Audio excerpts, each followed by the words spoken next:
오늘도 8월 26일 새날을 주신 하나님께 감사드립니다. 저는요, 여러 가지 모습으로 살아갑니다. 예를 들어서 아들이기도 하고, 남편이기도 하고, 아빠이기도 하고, 목사이기도 하고, 친구이기도 하고, 이웃이기도 하고, 시민이며, 국민이며, 여러 모습으로 살고 있습니다. 저는 하나인데 저의 역할과 구분은 다양합니다. 근데 이렇게 살면서 느끼는 중요한 것은 권위자, 어른, 지혜자의 말을 잘 듣는 것이 참으로 유익하다 하는 것입니다. 어른 말 잘 들으면 자다가도 떡이 생긴다 하는 말을 이게 그런 말이구나. 어릴 때는 몰랐는데요. 나이가 들수록 그런 말들을 더 의미 있게 깨닫게 되더란 말입니다. 물론 제가 스스로 결정하는 일들이 많이 있습니다. 그러나 혼자 판단하기가 어려우면 제가 묻습니다.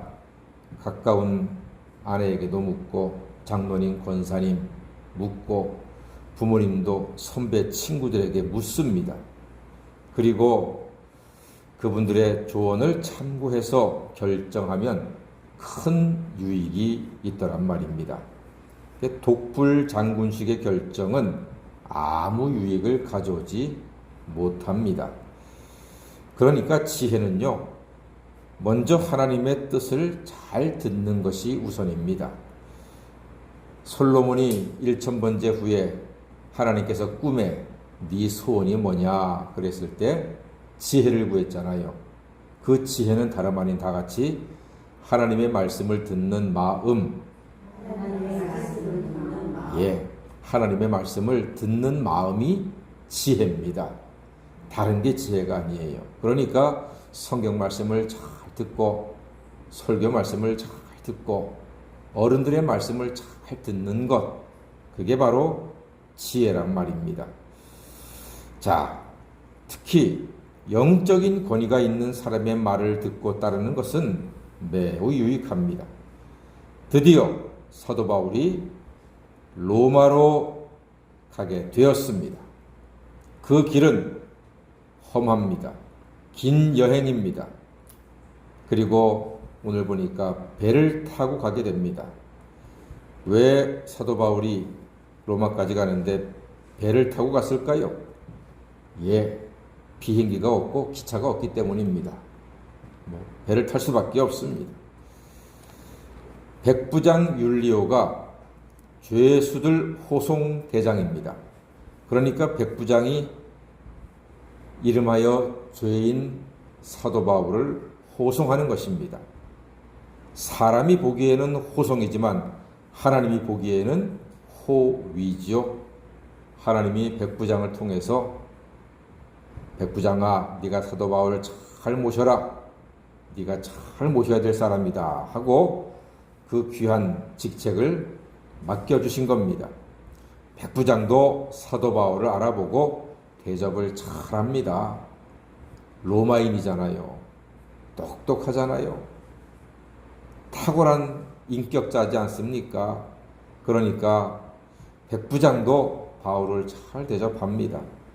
어느 정도로 잘 대접했는고 하니 3절처럼 사도행전 27장 3절 어떤 대접받았나 보겠습니다. 시작. 이튿날 시돈의 대니 율리오가 바울을 친절히 대하여 친구들에게 가서 대접받기를 허락하더니, 누구에게 대접받기를요? 친구에게 대접받기를. 지금 사도 바울은 그래도 죄수의 신분입니다. 그런데 죄수를 하여금 친구들에게 대접받으라고 시간과 기회를 주는 겁니다. 놀랍지 않습니까, 여러분? 별로 놀라지도 않네요. 엄청난 일입니다. 대단한 일입니다. 엄청난 죄수의 특혜입니다. 자, 그런데 지중해를 항해를 하게 되는 겁니다. 겨울의 지중해는 무섭습니다. 폭풍, 겨울 폭풍이 무섭습니다.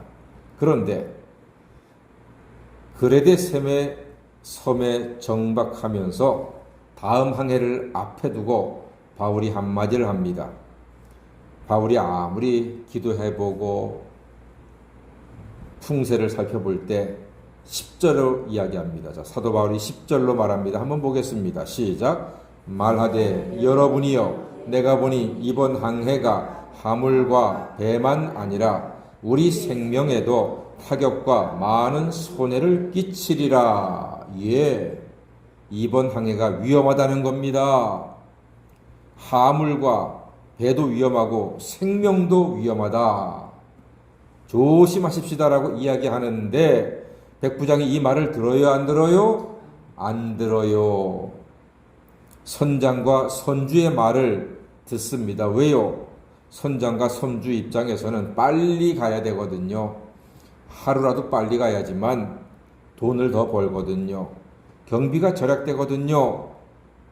그러니까 지금 이 사도 바울의 말 때문에 생명이냐 경제냐 이게 문제가 된 겁니다. 사도 바울은 생명을 지킵시다. 선장과 선주는 경비를 지킵시다. 경제가 중요합니다. 이렇게 지금 외나무다리에서 만났습니다. 생명과 경제가 아주 외나무다리에서 꼼짝없이 하나가 떨어져야 할 판입니다. 그런데 여러분, 판단의 근거가 경제가 되면 이게 덕이 안 됩니다. 오히려 재앙의 길, 망하는 길로 갈 수가 있습니다. 생명이 더 귀한 거지요. 생명보다 더 귀한 것은 없습니다. 우리나라 국민이 예를 들어서 소말리아 해적에게 붙잡혀서 한 사람이 갇혀 있다. 그럼 우리 정부는요, 그 한 사람 구출하기 위해서 군함을 보냅니다. 헬기를 보냅니다. 무기를 보내고 또 돈 가지고 협상도 합니다. 한 사람 구하기 위해서. 수십억, 수백억을 씁니다. 생명이 귀하기 때문입니다. 한 사람의 생명이 천하보다 귀한 줄 믿습니다. 여러분 가족 중에 누가 중병에 들면은 집을 팔아서라도 그 가족을 고치지 않겠습니까? 어떻게 고칠 수 있는 길이 있는데 이건 집을 팔면 안 돼. 이 집만은 안 돼. 그럴 사람이 어디 있습니까? 월세를 살더라도 그 집을 팔아서 자식이든 부모든 형제든 고치지 않겠습니까? 왜요? 생명이 귀하기 때문입니다. 생명보다 더 귀한 것은 세상에 존재하지 않습니다. 자, 그런데 백부장은 오늘 생명이 아니라 경제를 선택했습니다.